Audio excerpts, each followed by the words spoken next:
Q&A. What is a challenge about being pregnant during this time of quarantine? Do you consider the Bay Area a good place to raise a child? And will you have to adjust your work life significantly as being a new parent?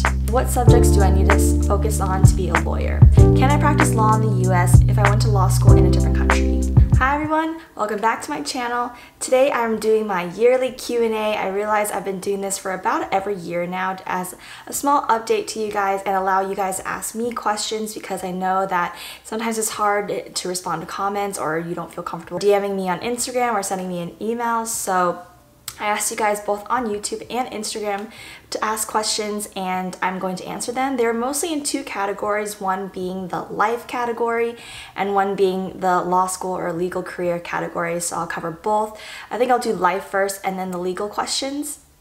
So let's get right into it. Before I go into the questions, I just wanted to give a small update on my life. As you know, I've moved to the Bay Area from New York. I'm originally from the Bay, but I lived in New York for the past 3 years with my husband Hui, but we decided to move back to start a family. And I am currently 34 weeks pregnant, which means I'm giving birth in about a month. So obviously that was our main reason for coming here, to be back in California, but also to start a family. I actually just moved, that's why my background looks a little different than my usual videos. So I'm still getting settled into our new apartment. It is now a 1-bedroom versus a junior bedroom, which is what we had previously. So it'll be a lot better for the baby when the baby is sleeping and taking naps. I live in the Silicon Valley. I am a lawyer. I still work for the same company that I started working for when I first moved to the Bay Area. I work at a tech startup. I am in-house counsel. If you have any questions about that or you're curious, I have a bunch of videos about what I do as in-house counsel and my path to become in-house counsel. And I am 30 years old right now, and yeah, that's about all of the updates I have. We are currently in coronavirus season, so we are in shelter in place, we're quarantining, and I know one of the questions will be related to that. So let's get started with the first question, which is, what is a challenge about being pregnant during this time of quarantine? So if you've seen any of my trimester videos, you know that I became pregnant pretty much at the beginning of quarantine.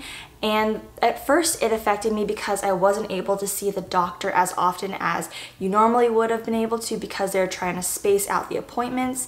Also, my husband Hui was not able to come with me to any of the appointments. He still isn't able to, when normally the partner can go, see the ultrasounds, hear the heartbeat in person. That just wasn't a thing, so that was a huge impact. Another thing is obviously the fear of getting sick. Coronavirus is still very unknown, and especially for pregnant women, we are considered at risk. And so getting pregnant and then having coronavirus, you just don't know how it'll affect your body or even the baby. And so that really scared me, and just makes me put extra precautions in place, because I just do not want to get sick and I don't want to risk anything to my baby as well. The other thing is that because there's no in-person meetings, in-person gatherings, I obviously wasn't able to have a real gender reveal or a real baby shower. I had to do virtual ones. We also had a drive-by one, which is a little better, but it's still not the same. You still have to wear masks, social distance.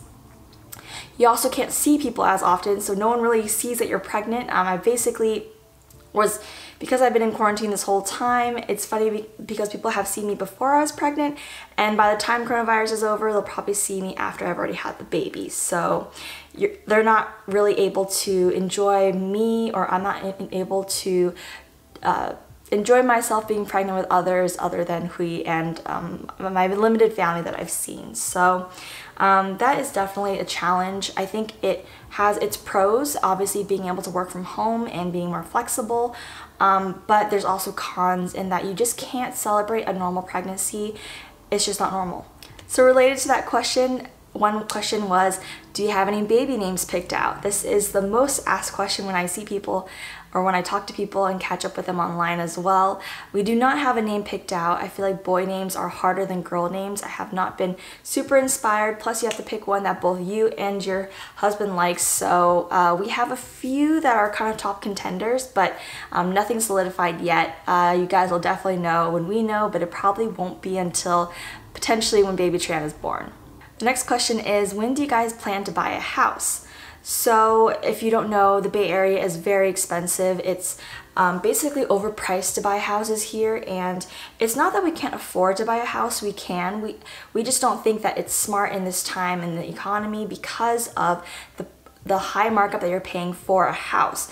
And really, to make buying a house be the most worth it, you have to sort of live and have the house for, 10 plus years. And we're not even sure if we want to be in the Bay Area that long. Our ultimate thought is maybe to move to Southern California. That was always sort of our plan. So, why buy a house if you're not even going to stay there for that long?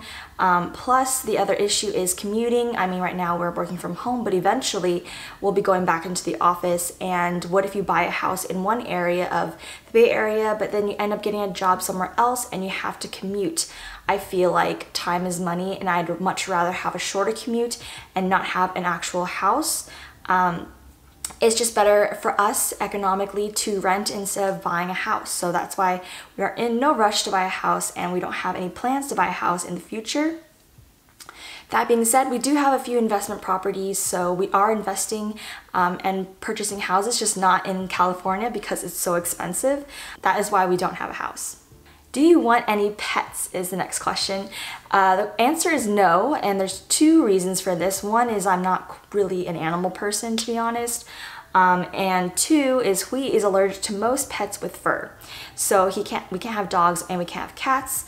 We could probably have fish and things, but it's just a lot of work. And because we're having a baby, I just have no desire to take care of a pet and a baby. And it's just extra cost and extra work for, in my opinion, not much reward. I know there's a lot of pet lovers out there, but I just personally don't like pets. The next question is, do you consider the Bay Area a good place to raise a child? And will you have to adjust your work life significantly as being a new parent? So I grew up here in the Bay Area. I grew up in the suburbs. I may be biased, but I think it's a great place to raise a family. There are multiple areas that have great school districts, which is obviously a main concern for parents. You do probably have to move to more of the suburban areas, but I feel like you would do that anyway for more space. And yeah, there's a lot of different pockets that are not just in San Francisco that have good school districts, decent housing prices that people can actually afford, and are safe. And I feel like schools here are competitive. Your children will likely be spurred on by their classmates.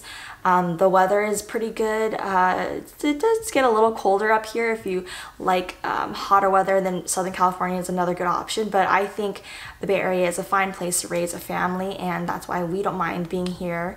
In terms of adjusting to work life, it'll be different because you now have a child to take care of. Obviously, my maternity leave is going to end at some point, and I don't know when we're going back into the office. Coronavirus might still be around by the time my maternity leave ends, and if I have to go into the office, then my mom has graciously agreed to take care of my baby. Otherwise, we would have had to do daycare. I think one consideration that a lot of parents or mothers feel when they have babies is whether or not they want to stay home to take care of the baby. I know I definitely had this thought, but it's hard when you want to go back to work, or you feel obligated to go back to work, especially after you've taken time off, paid time off from your employer, or if you want a dual income household. There's a lot of considerations. I think it's mom guilt of wanting to be there for your child and see them grow up. You're basically gone for most of the day, but that would be a consideration to consider.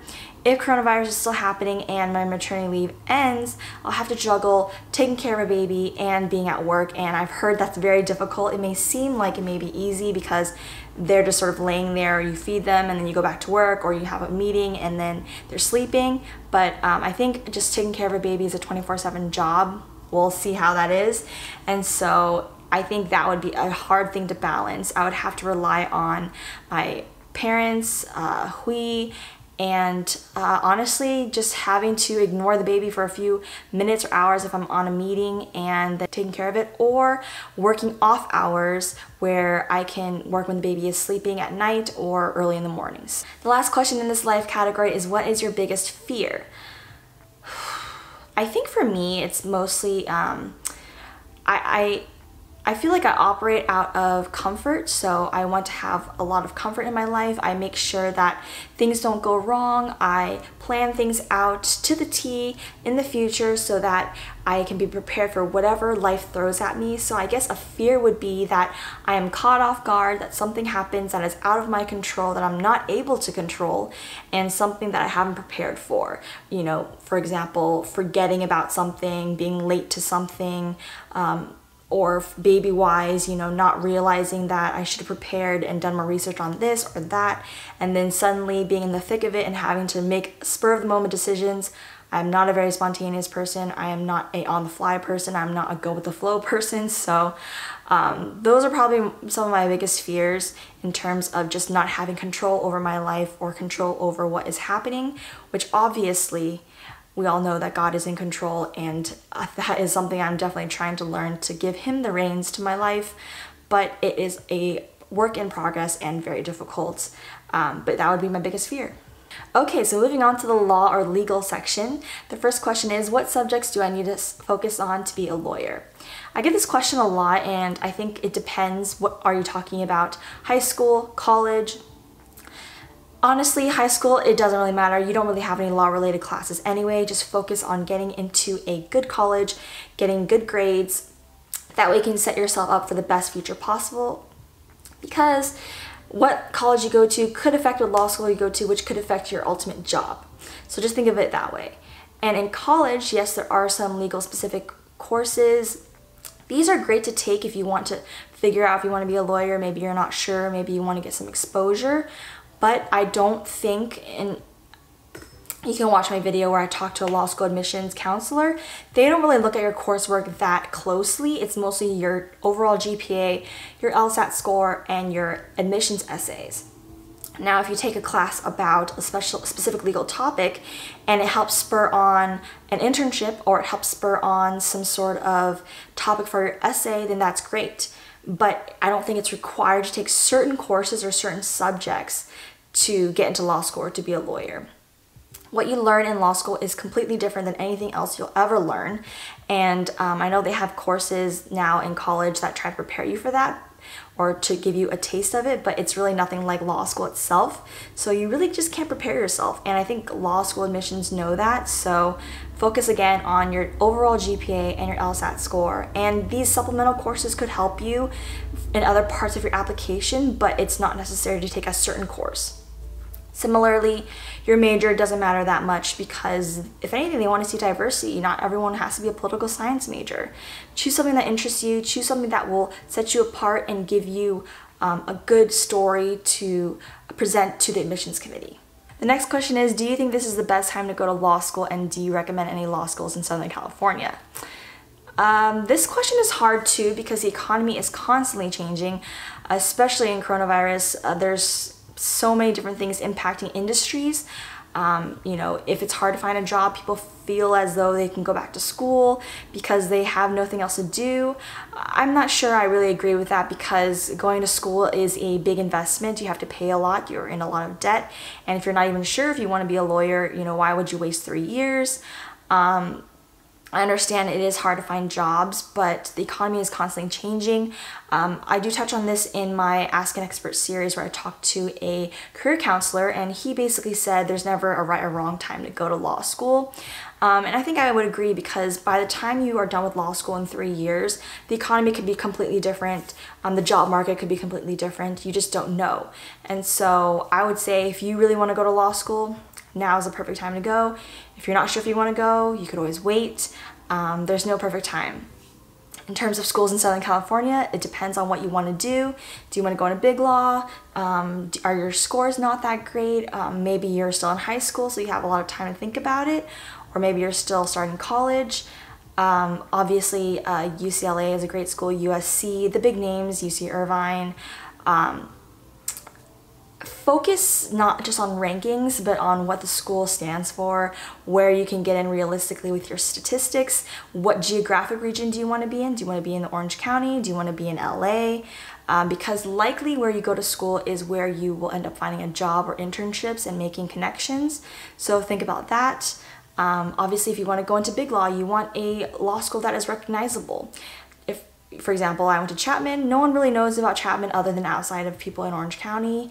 So they may be like, what school is that? And be less likely to look at my application. The next question is, would you recommend getting a law degree if you plan to work in Congress? I don't know much about working in the government. I do know that a lot of government agencies, a lot of politicians went to law school. I don't know why that is. I don't know if it's because it sort of started out that way and it's just become like that. I don't know if law tends to lead people towards political careers. I don't think it's a prerequisite. However, you might want to try to find out, maybe talk to someone who is on that path, talk to someone who is in Congress. I don't even know if that's possible or how you would go about doing that. But see their career path and see if they feel like law school really helped them get there. I hate to say it, but if most people have that background, it probably helps, but it's probably also not necessary. I'm sure you can distinguish yourself. It may be a little more difficult to get there. Being in law school and having a legal degree might help be a good stepping stone, but I just don't know enough about it. The next question is, can I practice law in the US if I went to law school in a different country? Again, I'm not an international lawyer. I don't know much about studying law in another country. However, I have met a good amount of people who went to law school abroad and are practicing in the US. You probably have a few more steps that you have to complete. You might have to get your LLM. You will likely have to take the bar exam again. You'll probably have to relearn the laws. The laws are a lot different. But that being said, you might have an extra leg up because you speak a different language. You have international experience. Maybe you can work for a law firm that does business in that country. So it could help you in the long run. It's definitely not a barrier. You can, of course, anyone can practice law here in the United States. It just might take a little bit extra. Again, you might have to, go back to school and study for the bar exam and relearn all of the US laws, but it's definitely doable. All right, the last question is, do you have any advice for someone taking the California bar in July 2022? So July 2022, that's what, in like 2 years? Who knows what the bar exam will be like by then. I mean, right now they are talking about doing the bar exam online. I think they actually are doing it online, and that's completely different than when I took it, when it was in person. There's a lot of different considerations, probably different strategies, different studying techniques. So I would say, try to wait until this next season of online and see if that's going to be the new norm. And if it is, figuring out how to navigate that. I'm sure Barbary and Kaplan will incorporate that into their systems, but other than preparing for the actual process of taking the bar exam, I would say just study well. Don't be lazy during your studying. There's a lot of people out there who kind of get lazy during the summer. They fast forward through the videos, they don't do all the homework, they don't do all the work, and maybe they pass, but I just wouldn't take the chance. I personally did every single essay, took every single quiz, watched every single video in normal speed, and really took my time to do extra work, extra essays. I have a whole video about how I took and passed the bar exam on my first try in California, so you can click up here to watch that. But basically starting out a study schedule and sticking to it. Hopefully your school has a supplemental bar program where they can help you with extra grading, extra essays, extra multiple choice questions, similar to the LSAT, learning why you got an answer wrong and how you can fix it, because the bar exam is a lot about patterns, especially in their multiple choice. You're going to see the same types of questions, same types of answers. Same with essays. Practice makes perfect. Knowing the formula, how the bar examiners like to grade. They want things to be easy. They want to be able to check mark and give you points. If you make it hard for them, it's going to be difficult. So I know people get scared because of the California bar exam, but it's definitely doable. You just have to really study well, practice well, and be focused. So those are all the questions that I received. I hope you guys found this video helpful, insightful, and interesting. I know that there's a lot of stress, fear going on in this world and going on today, especially regarding careers and law school. If you have any questions, further questions, please comment below. Please give this video a thumbs up and subscribe for more content, and I'll see you in my next video. Bye!